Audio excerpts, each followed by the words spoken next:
Hi, just wanna answer your question. Boss, paano mag-introduce ng steam egg sa goldfish ko? Di niya kasi kinakain. Normally kasi pag may mga bago tayong, not just steam egg mga hagромers ha, pag may mga bago tayong brand ng pellets or anything or steam egg, live food, ganyan, pag naninibago kasi yung mga isda natin sa mga pinapakain natin, normally hindi talaga nila kinakain yan.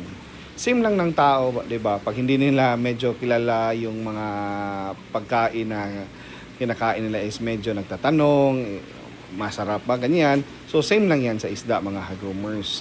Ang ginagawa ko sa mga ganyan na nag-i-introduce ako ng bagong pagkain or brand sa kanila is fina-fasting ko muna yung mga isda ko 2 to 3 days.